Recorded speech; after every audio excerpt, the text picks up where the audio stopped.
So, man, I don't know what to say. you don't need to say anything. Oh my goodness, that is gorgeous. Oh my goodness, that's amazing! Wow, that is beautiful. If you'd like to follow the process of turning a block of wood like this into a guitar like this, then you've come to the right place. And if you would like to see me give this guitar away, click subscribe, hit the bell.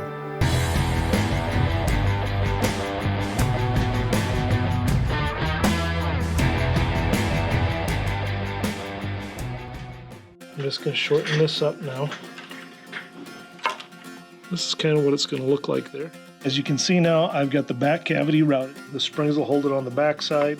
This is Let's Build a Guitar, and I typically focus on building guitars using basic tools that most people would generally have. This is, as you can see, a Telecaster style guitar. Going to have a Floyd Rose in it, and it's set up for not your typical Telecaster pickups or anything. But right now, I do need to put in my 1/4-inch jack, and I need to get my neck heel ready and stuff.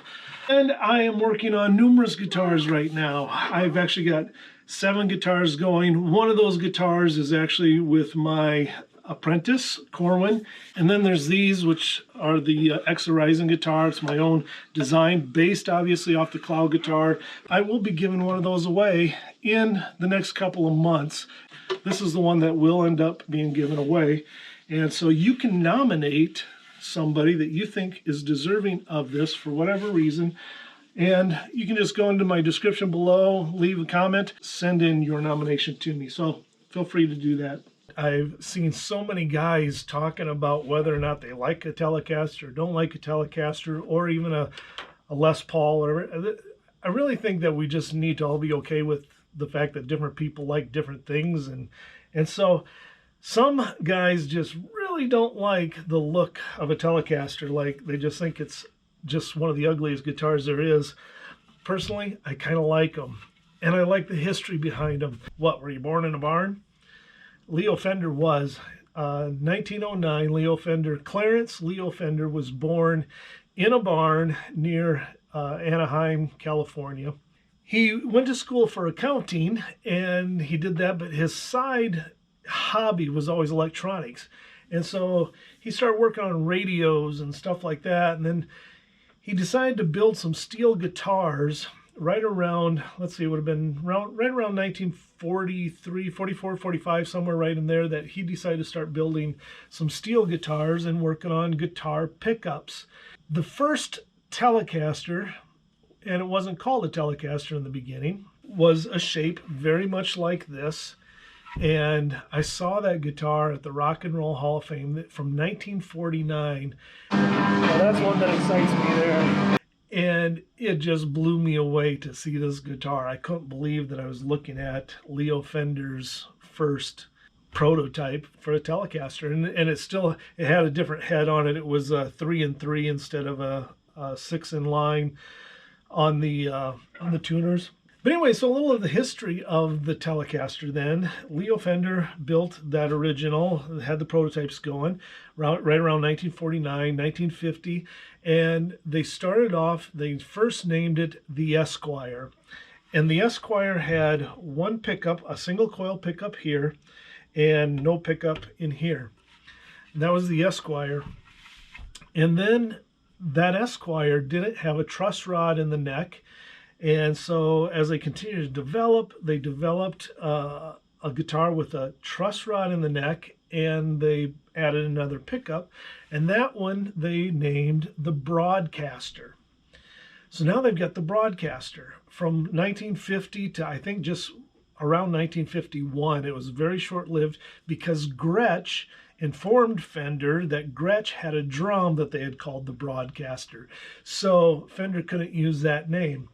So they continued on making these guitars now, the 2 pickups and they just took the last half of the decal off, so it wasn't Fender Broadcaster, it was just Fender. And those have been labeled a no-caster. And they're highly sought out. It's a collector's item. to have a Fender no-caster. And then I think must have been around 1950, was it 52 maybe, that they decided then, was it Don Randall had decided to coin the phrase Telecaster, and so they named this the Telecaster at that point. The Esquire continued on in the path, so it's like the path split to the Esquire and the Broadcaster. The Broadcaster ended, then you had the no-caster, Esquire still going, then the Telecaster. The Esquire was just continued on as that single coil Telecaster style guitar. Anyway, all that to say, I still like them. I like the history behind that, the guys that have played for so many years. The thing is what I'm doing with this guitar really doesn't pay homage to a true Telecaster, because my pickups are totally different. I'm putting a Floyd Rose on it. So the only thing Telecaster-like on this would be the fact that it's shaped like this. Otherwise, it's not really Telecaster. I won't call this a Telecaster because it's not a Telecaster, but I will say it's a Telecaster style guitar. I want to shape this heel unlike a Telecaster. A Telecaster, you're going to have a plate back here. Your neck will come on, and then you'll have this plate that uses a screw plate. What I'll be doing is drilling holes in where the screw's going to come through, and I will use a ferrule that will go in there to hold it nice, and I will have this actually angled down because I really don't like this big chunky heel there. I like my hand to just come up and be able to slide right on up. So I'm going to work on doing that. First thing is going to be to find my hole points that need to get drilled. These are the ferrules that'll go in the backside, and it's basically like a big thick washer that will be countersunk into the wood on the backside. Now, the one thing that you want to make certain when you are figuring out how to do this and put everything together, you want to make sure that you have the right length screws. So I've got two different lengths of screws depending on what I'm going to do with these. If I was going to be putting a back plate on this and have the back plate and then the neck end, this screw is what I would use. But since I'm going to be countersinking with those ferrules, I'm going to use a smaller screw. What you don't want is to ever have this screw come up through your fretboard on your neck. And the size of this screw hole is an 11/64. So 11/64, that'll slide right through. So I will use an 11/64 on the body. I will not use 11/64 on the neck. The body will have an 11/64 to allow this to slide through. By the way, the other thing you don't want to do, because I tried it, is I bought a bunch of these types of screws out of China. They were cheaper, and I thought, well, it's a screw, and I was having them break off all the time. So get quality.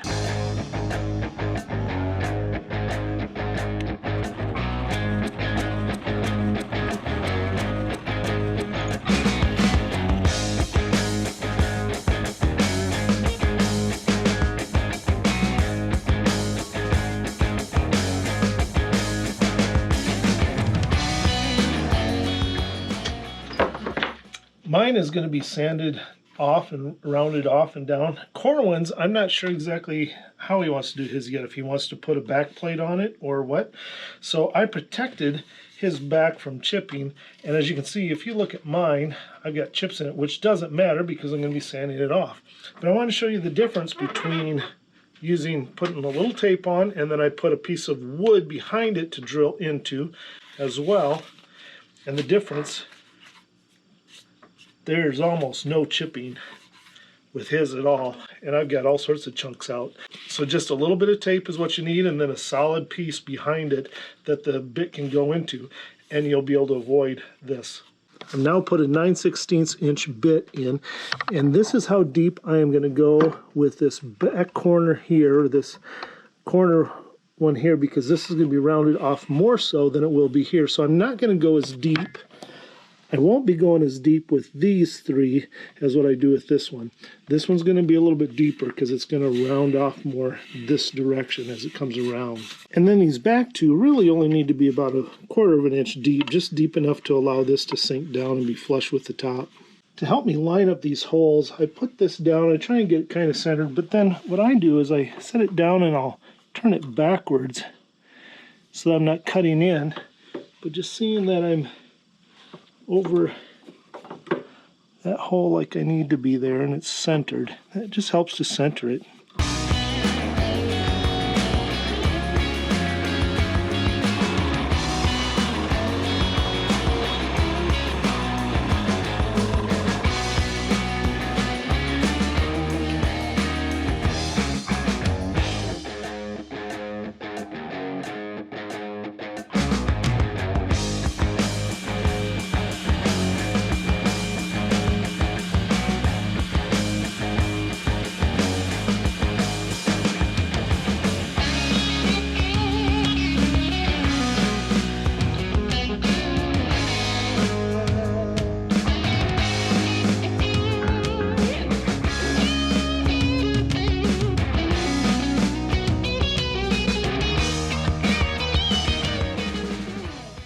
So here's the difference between them, is that I've got this rounded down. Now this is just roughed in. I still need to use finer sandpaper, and I'll shape this even more coming around here. But you can see that it's a very tapered. So when my neck is in there, you can see that it's very tapered and just comes up, feels good as you come up there. And then that's using those ferrules like that. I'm not sure what Corwin's going to want to do yet, so I'm not doing anything with his except putting the screw holes where they need to be. But if he'll use a plate, this is just a plate that I have sitting around that I use to see that things are lining up. But you know, we could take a little bit more of this end off here. We could do that, just leave it squared like it is, or he may want to do a similar thing like this as well. Now there are some guitars that I glue and screw and dowel the necks to, but I don't do that with a Telecaster style or a Stratocaster style. They're meant to be able to be swapped out and all of that. So that was part of Leo Fender's initial plan, was that, hey, make it so that you can swap things out, that they're interchangeable parts, that if the neck breaks, you don't lose the whole guitar. You know, there's pros and cons going both ways with that, because there are really great things about a neck through body, the sustain, there's good sounds. You know, a Les Paul is fantastic, and it has a great sound, but they're different. They're meant to be different.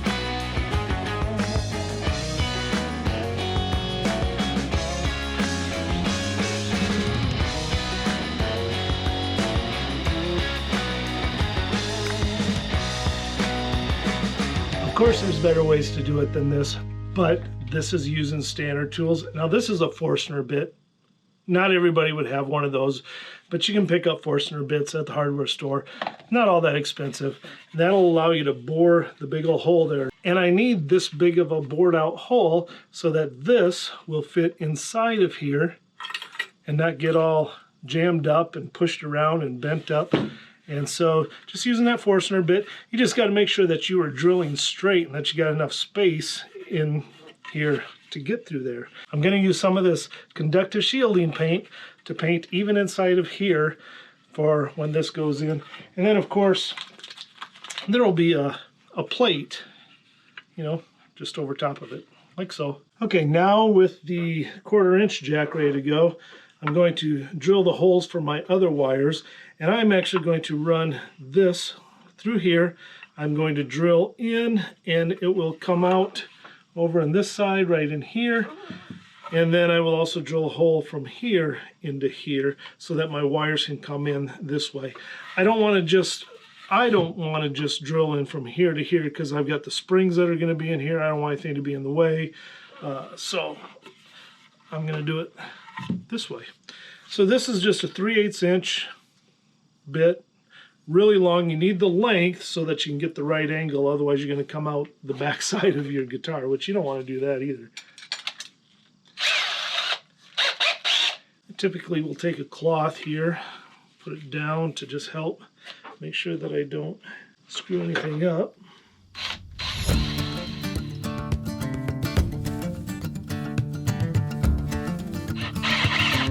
You know, just starting to come.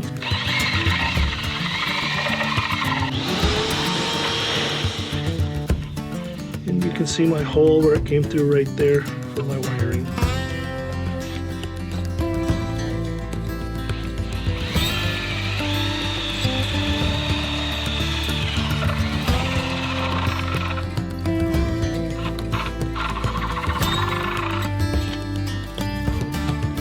I've got those holes drilled, so we're pretty good there. If I was going to use a single coil, especially if I was going to use a single coil passive pickup, I need to drill a small hole through here so that I could run a wire into the bridge area, solder that to the bridge, have that come back through as a grounding point so that when my hand is touching the strings, that the guitar would be grounded.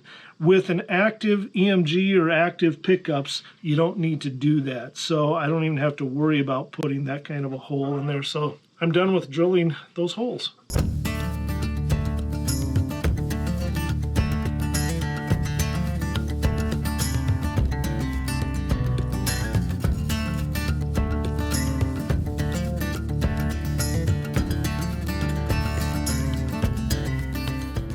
I now have all the conductive shielding paint done in this guitar.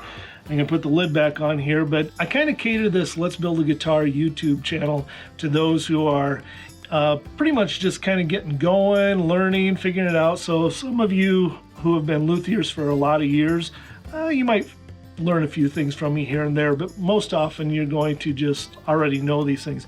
But hey, you know, little things that can make a difference. I was like 9, 10 years old, and I had this leather making kit, and it had some lacquer in it that you'd put on the leather when you were done. And so I was doing that, and then I went to put the lid back on, and I took my hammer, I put the lid on, and I hit it, and the lacquer shot up into my eyes. And I remember how much it burned so bad. And I ran upstairs, I could barely see. Mom had to put my head underneath the sink and run water into it. So you can imagine how the eyes hurt. So guys, if you're just starting doing anything like this, throw a rag over it. That way you don't have to worry about anything splashing up into your eyes. Just a tip. Because I care. Hey, I know that it hasn't been a lot of building today, just a few little things that needed to get done, but I'm at a point where I've got all these guitars going on right now, and we're at the place where I just really need to do a lot of hand sanding. That's boring for you to watch, so I'm just gonna say, catch you next time. See you later. Keep fighting for joy.